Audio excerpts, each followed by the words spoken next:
quite early in the morning here. My son's not up yet out of his swag. Kick the fire in the gear so I can have a cuppa.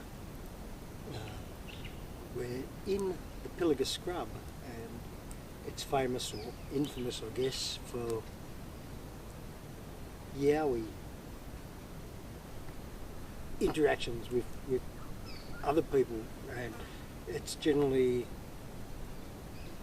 accepted that there's a very strong, nasty smell when there's yowies around, although we haven't smelt anything like that.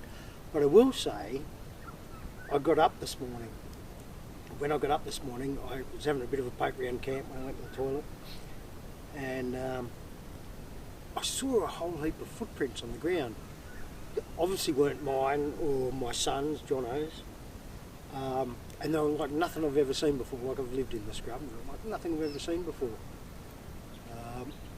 And I'd like to think they're yowie footprints, but having said that, you don't want to, it's not the type of thing I want to make public, really, because you don't want a stack of people coming round with firearms wanting to put, you know, yowies' heads on their walls or anything like that. But it's just nice to know that there's something out there that's not really well known. Given the opportunity, and I'm going to have a better look at the footprints when it comes full light, but given the opportunity, I'm going to try and track one down, if you know what I'm saying. I'd love to see a yowie. Alright, I just wanted to say that. This is our campsite in the Pilliga Scrub. It's pretty bloody good here. Later on we're going to go through the sculptures in the scrub walk, and we're also going to go to the salt caves, sorry, not the sand caves, the salt caves, and you'll be able to just see what we're seeing, I guess. You'll be able to enjoy what we enjoy. Make up your mind if you want to go there. Right.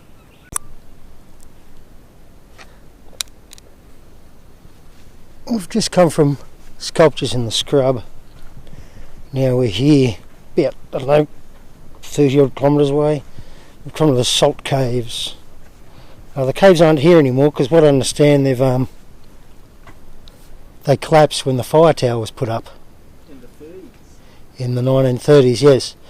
But there's plenty of history of the salt caves, whether it be First Nations history or the folk that lived around here, the white folk that lived around here.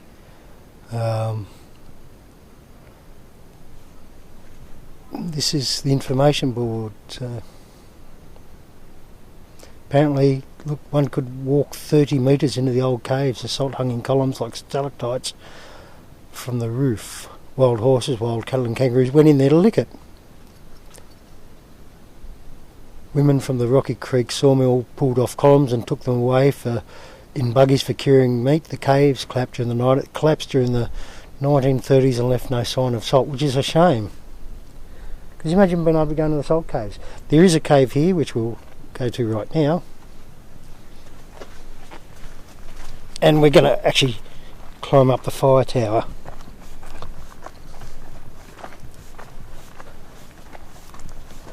So I'm sure people come in here hoping to find stalactites of salt to live after you. The walk's a bit rougher here than it was where we were, but it's a pretty good view from the tower. We're at the top of the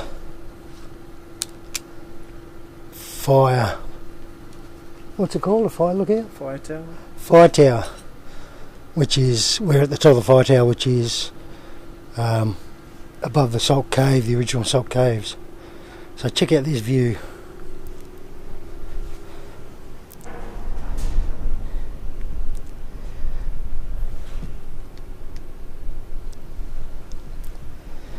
It's a good view, hey?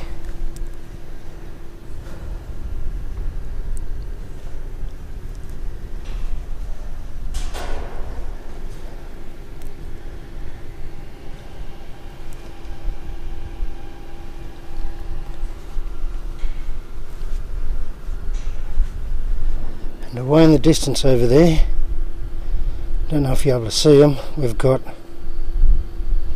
the Warrumbungles, which are a tourist attraction in and of themselves. But this is nice up here.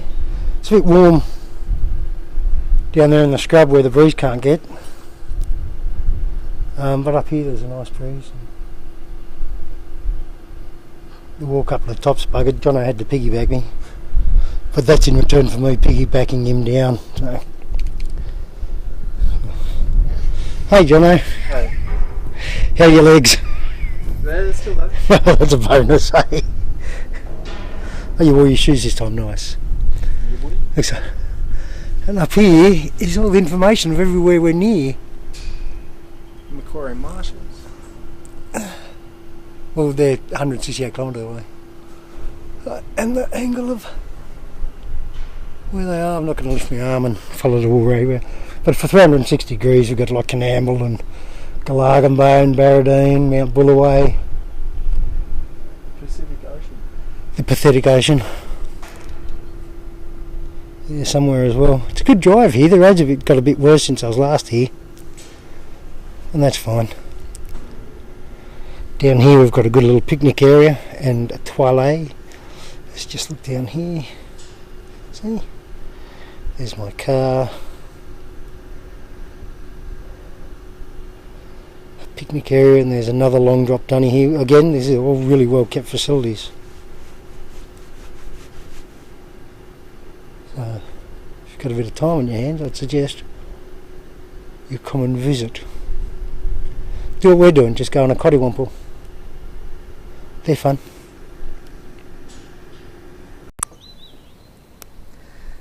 Alright, if you have a look at the map... You're stepping on my toe. I'm sorry. I know you're in your fogs. Yeah. Where are we? Where did we say we were? Barradine. Out of Barradine.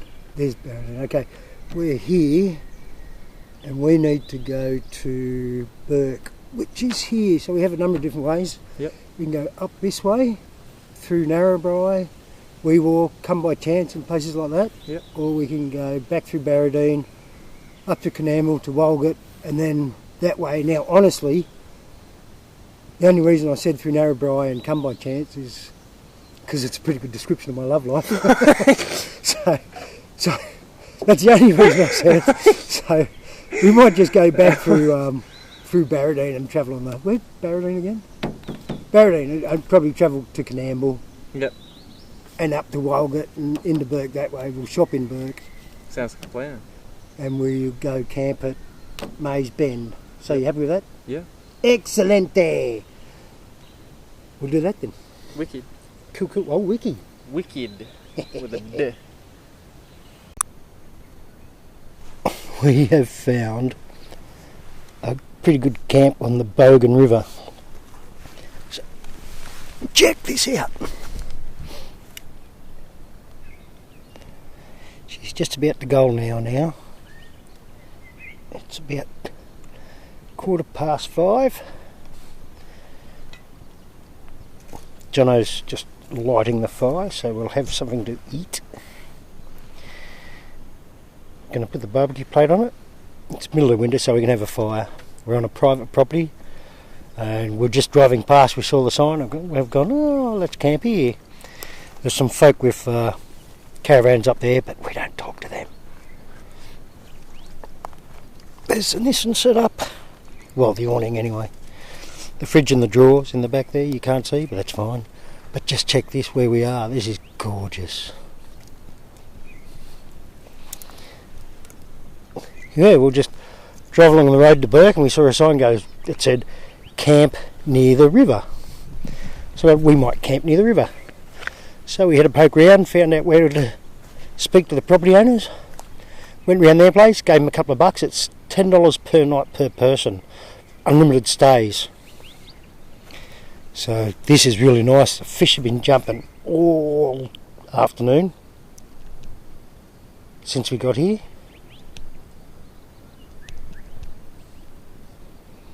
Fish have been jumping all afternoon. It's just bloody great. Hear that? A fish jumped. See if I can get...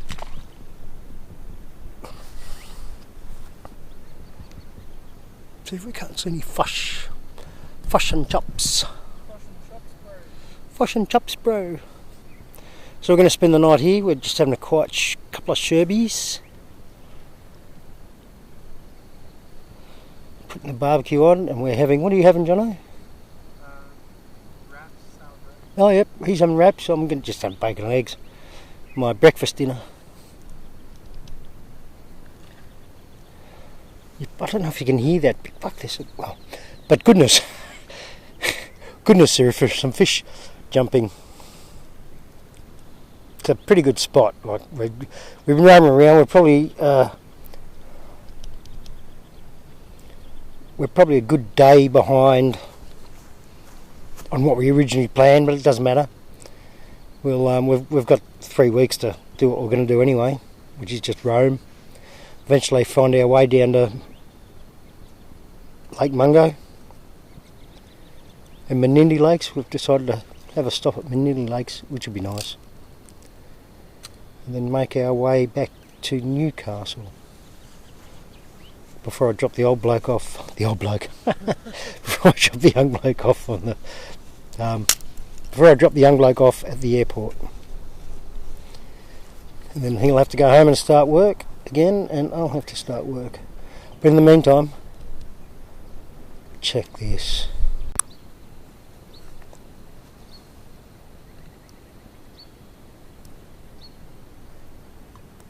How about that? Yeah, that's right.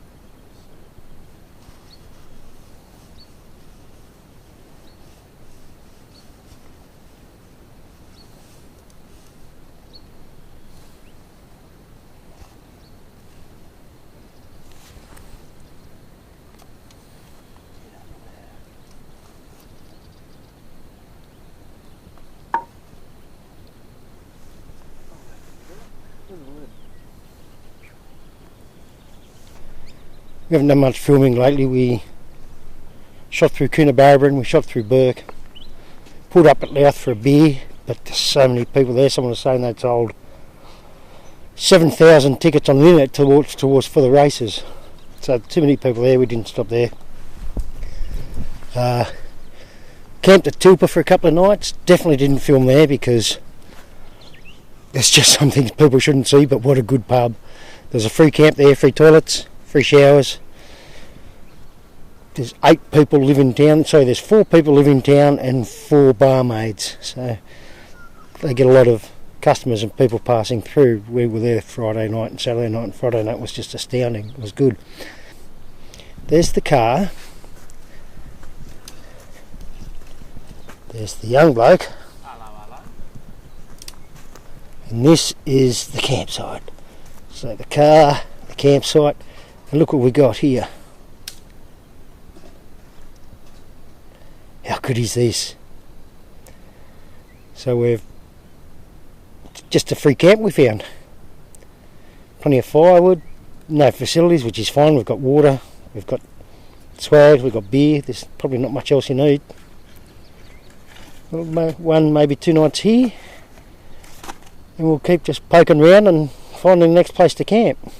We're trying to do as many free camps as possible. There's some good station stays. We stayed at Rossmore Station on the Bogan River, which you saw for the last one, and that's the last time we filmed. So this is where we are now, and it's so nice. Like,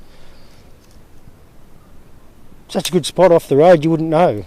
There's just a track. We thought, oh yeah, let's follow this and see how we go. And this is where it's at. So I'm not disappointed at all with our decision to come and play here. Alright, I'll have a chinwag with you later. We spoke to a man with a big wig and a big red nose. Despite what he told us, I'm pretty sure this is not the main road between Menindee Lakes and Pooncarie.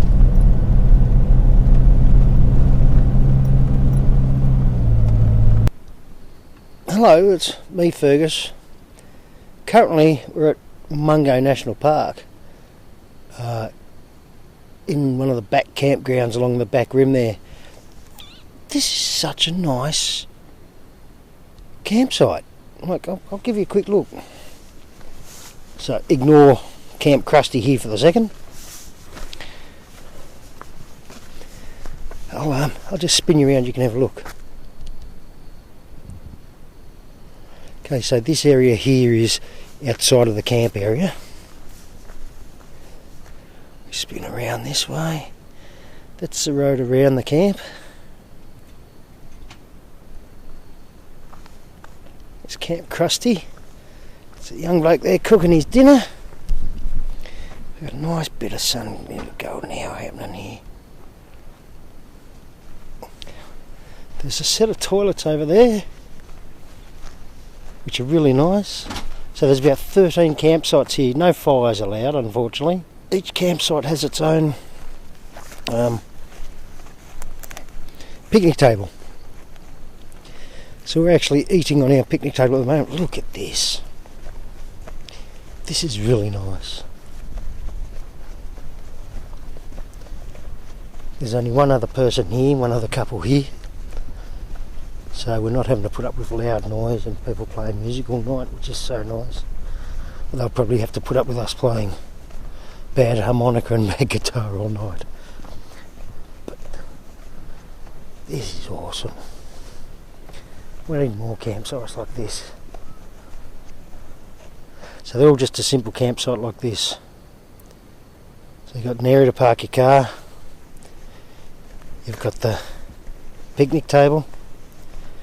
And this one actually has a bit of area the other side of the picnic table, which ours didn't, but we chose ours because it was at the back and people can't see us. It's away from the road, you can't see cars going past.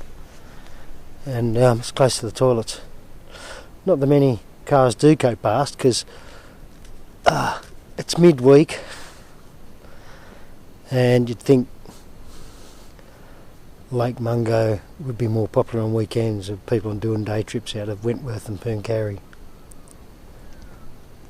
But this is such a nice place. There's our campsite there.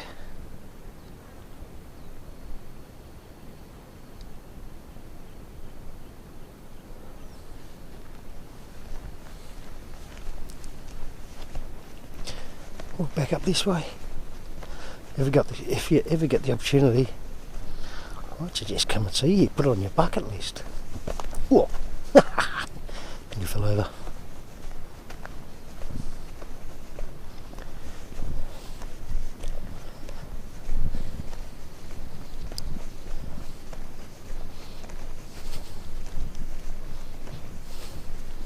So there you go. It's a relatively cheap campsite here. Certainly nice to visit. Tomorrow we're going to do a total tour of that we can of the lake itself, and then we're going to got one more night here, and we're going to hit the road again and see where it takes us this time. It's about 3:30 in the afternoon. We're in the middle of winter. Middle of August. At this moment in time I'm standing close to the middle of Lake Mungo. Have a go of this. Or instead possibly have a go of this.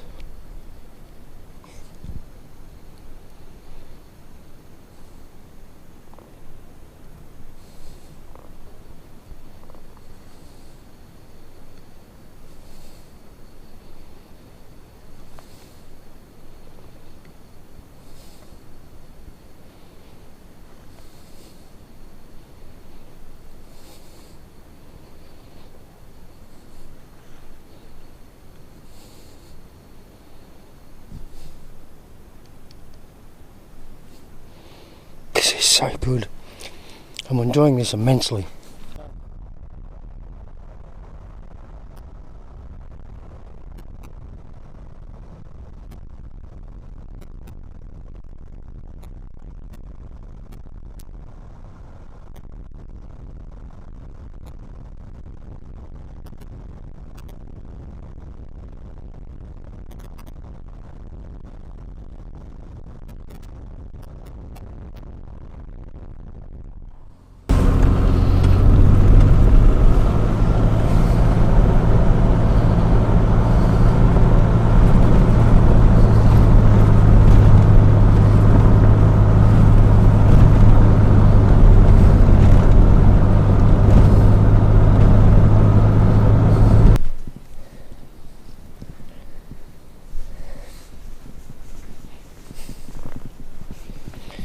this out. This is the